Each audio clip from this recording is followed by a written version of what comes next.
Olá pessoal, sejam bem-vindos a mais uma aula aqui no canal Biolodúvidas. Eu me chamo Patrick Gomes e na aula de hoje você vai aprender muita coisa interessante sobre o hormônio insulina. Lembrando que se você quiser esse material aqui para você, eu posso mandar através do WhatsApp, tá? O WhatsApp tá aqui na descrição do vídeo. Não esquece lá de pedir para você esse material para você utilizar ele em alguma apresentação de seminário ou também estudar para alguma prova. Combinado? Hormônios. Eu estou falando isso em todas as aulas sobre hormônios. Hormônios são mensageiros químicos. O que isso significa? Que ele leva um sinal para uma célula-alvo. E esse sinal faz com que esta célula ela acabe ativando a produção de proteínas específicas para desencadear uma função. Ok? Então, quando eu venho aqui e digo para vocês, olha, a insulina diminui a glicemia, ou seja, remove as moléculas de glicose do sangue e coloca dentro da célula. Então, na cabeça do aluno, ele acha que é a insulina que pega, que se une, que se interage com a glicose e coloca ela dentro da célula. E não é bem assim que acontece. Essa não é a função do hormônio. Como eu falei agora há pouco, a função do hormônio justamente é desencadear a ativação da produção de alguma proteína dentro da célula. Essa ativação pode ser a nível de membrana, como no caso acontece com a insulina, ou, por exemplo, a nível de citoplasma núcleo. Aí eu poderia citar outros exemplos de outros hormônios. Ok? Então, insulina é um hormônio, hormônio é mensageiro químico. Outra coisa, não associe apenas insulina à questão de diminuir a concentração de glicose. A insulina faz outras coisas e eu vou estar mostrando para vocês aqui também, tá? A insulina é um hormônio produzido pelas células beta, uma proteína pequena constituída de duas cadeias polipeptídicas, A e B, sendo a cadeia A contendo 21 aminoácidos e a cadeia B contendo 30 aminoácidos. Patrick, essas células beta ficam aonde? No pâncreas. O pâncreas é um órgão produtor de insulina. É uma glândula mista, porque produz hormônios e também produz secreções exócrinas. Como exemplo, o suco pancreático, que vai atuar na digestão. O pâncreas, por sua vez, possui diversos agrupamentos de células que produzem substâncias importantes. As mais conhecidas é a insulina, que é feita pelas células beta, e o glucagon, que é feito pelas células alfa, tá? Então, tanto insulina como glucagon atuam na questão aí de metabolismo de glicose, de diminuição ou aumento da concentração de glicose.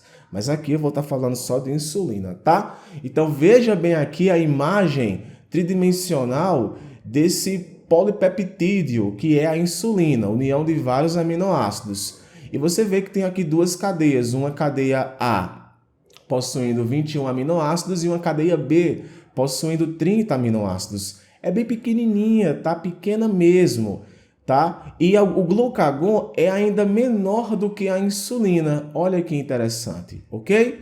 Então vamos lá. Em relação à secreção de insulina, existem vários fatores que implicam em sua regulação. Entre estes fatores estão os nutrientes, os hormônios gastrointestinais e pancreáticos, os neurotransmissores, como a epinefrina e a glicose. Então, tudo isso daí causa certa influência na liberação ou inibição da produção de insulina.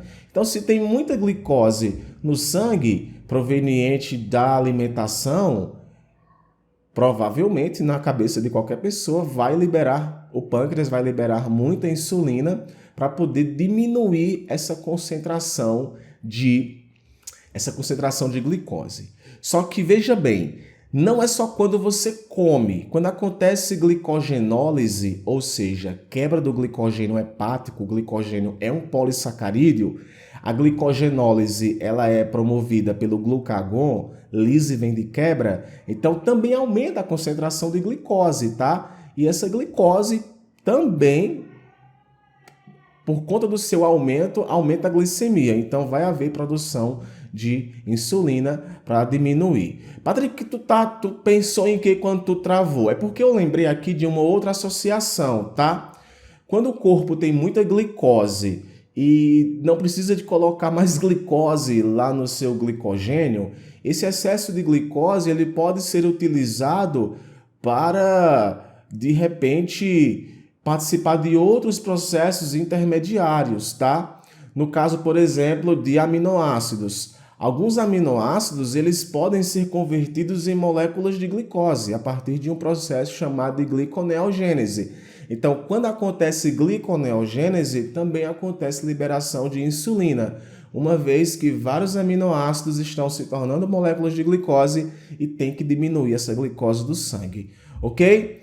Agora, é claro, para poder acontecer essa entrada de glicose dentro da célula, é necessário que exista toda uma transdução em cadeia para haver a ativação dos receptores de glicose, os receptores GLUT. E a insulina ela vai promover a ativação disso, não de forma totalmente direta, mas através de uma cadeia de ativações enzimáticas, tá? Então, olha só, a tirosina quinase adiciona grupos fosfato à tirosina. Patrick, o que diabo é isso? Olha só, existe um receptor nas células de insulina. Esse receptor tem uma camada alfa e uma camada beta. E o que é que acontece quando a insulina se liga a esse receptor? A insulina ela acaba promovendo a fosforilação da tirosina, ou seja, diversas moléculas de ATP que estão aqui na parte intracelular liberam o seu grupo fosfato para a molécula de tirosina, se tornando tirosina quinase. Olha só, tirosina quinase adiciona grupos fosfatos à tirosina, ou seja, a enzima tirosina quinase adiciona fosfato à tirosina. Não é a tirosina que se tornou tirosina quinase ou a tiroquinase que se tornou tirosina. A enzima tiroquinase ela adiciona o grupo fosfato à molécula de tirosina. E isso só aconteceu por conta da ligação da insulina com o seu receptor a nível de membrana. Patrick, beleza, então a tirosina recebeu esse grupo fosfato. Então, olha só, graças a essa ligação, tá, do receptor com a insulina, causa a autofosforilação das proteínas em resíduos de tirosina, que nós chamamos de substrato por receptores de insulina, IRS. O IRS facilita a interação do receptor com os seus substratos, o que recruta proteínas envolvidas na transdução de sinal. Essas proteínas que vão ser recrutadas, elas é quem irão estar aí ativando os canais GLUT para poder glicose entrar dentro da célula. Existem dois tipos, tá, de componentes que são ativados nesse processo. O primeiro deles é um bem popular, que é o fosfatidil-nosinol-3 quinase, é um nome complicado, fosfatidil-linositol 3 quinase, tá? É um nome complicado, mas é esse cara aí, é essa enzima aí que é ativada para poder justamente atuar no transporte de glicose, síntese proteica, síntese lipídica e síntese de glicogênio. Beleza?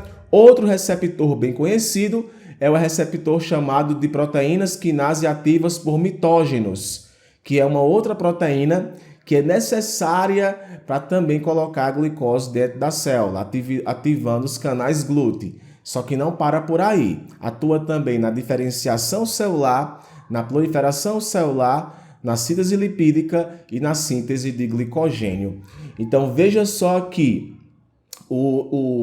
esse IRS ele é fundamental para a ação do PI3K e das proteínas quinase ativadas por mitógenos. E são esses dois componentes que vão ser importantes para ativar os canais GLUT que colocam a glicose dentro da célula. Só que não é limitado só a isso, como você pode perceber. Transporte de glicose, síntese proteica, síntese lipídica e de glicogênio. Então tá aí a relação que ocorre entre a insulina e o seu receptor e o que acontece com a transdução desse sinal, a tirosina quinase, aí adicionando o grupo fosfato, a tirosina, tá? Injeção de insulina tem vários efeitos. Hipoglicemia, produção de glicogênio, deposição, anticetogênese e hipofosfatemia, ou seja, diminuição de fosfato, uma vez que muita insulina vai para receptores e muitos ATPs vão ser utilizados. Beleza? Isso significa que uma injeção de insulina determina uma diminuição da glicose no sangue e um aumento do glicogênio nos tecidos. Interessante, esse aumento de glicogênio nos tecidos é hepático, tá? Principalmente hepático. Também tem glicogênio muscular? Também tem. Mas um fato é, a nossa glicemia, ela é mantida, tá? Pelo glicogênio hepático. O nosso glicogênio muscular, ele não cede moléculas de glicose para o sangue. Quando acontece o processo de gliconeogênese, por exemplo, em células musculares, essa glicose não vai para fora da célula. Ela permanece dentro da célula e é utilizada. Quando acontece um processo de glicogenólise, por exemplo, que está quebrando o glicogênio muscular e liberando a molécula de glicose, não chega a formar a molécula de glicose não, tá? O que acontece é a produção de uma molécula intermediária do processo de respiração celular, ela já entra dentro da via e já vai participar do processo de formação de ATP, tá? Uma menor formação de ácido acético, tá? Ácido acetoacético beta, hidroxiburítrico e cetona, bem como uma diminuição de fósforo inorgânico no sangue, que no caso é a hipofosfatemia. Eita, os nomes difíceis da porra. Então tá aqui a relação do pâncreas, tá? Liberando a insulina e diminuindo as concentrações de glicose. Padre, quanto tempo demora o meu glicogênio hepático? Nossa, poucas horas, não tem mais nenhuma glicose no teu glicogênio hepático, tá? Concluindo, podemos dizer que a insulina atua principalmente no músculo, facilitando a gliconeogênese e a glicogenólise. Atua no fígado, diminuindo a glicogênese. Glicogênese é o processo de produção de glicogênio, tá? Então não confunda. Glicogênese é o processo de produção do glicogênio. Glicogenólise é o processo de quebra do glicogênio. E gliconeogênese é o processo de produção de glicose a partir de compostos aglicanos, tá? A insulina age possivelmente nas reações de fosforilação, lá na tirosina, tá? Direta ou indiretamente, bem como suprimento à ação do hormônio da hipófise anterior. Podemos dizer que a insulina atua principalmente no músculo, facilitando a glicogênese, tá? Gliconeogênese e glicogenólise. Atua no fígado, diminuindo a glicogênese a partir de aminoácidos e glicogenólise, como eu falei agora há pouco, e a insulina age possivelmente nas reações de fosforilação, direta ou indiretamente, bem como suprindo a ação do hormônio da hipófise anterior. Repetir essa informação para poder bater o martelo quanto a isso. Patrick, que informações valiosas você trouxe hoje para a gente? Trouxe. E você pode ter acesso de graça a esse slide, só basta pedir para mim aqui, tá? Que eu faço questão de mandar para você. E eu espero muito que você tenha gostado desse compartilhamento de informações. Eu acredito que aulas aprofundadas, a gente não dá aquela aula com tópicozinho, como se fosse para Enem, tá? Eu tô aqui conversando com estudantes que provavelmente estão no ensino superior e querem um detalhamento da informação, que foi o que eu fiz aqui, tá? Uma aula conversada e mais aprofundada. Então, deixa aqui a tua avaliação da aula, tá? E comenta para mim aí qual outro hormônio que você quer que eu fale com mais urgência, porque eu vou falar sobre todos, né? E talvez, se vocês me pedirem uma aqui para falar com mais rapidez, porque eu não gravei ainda, você solicita que eu gravo, tá? Gente, um forte abraço, a gente se vê na próxima aula. Tchau, tchau!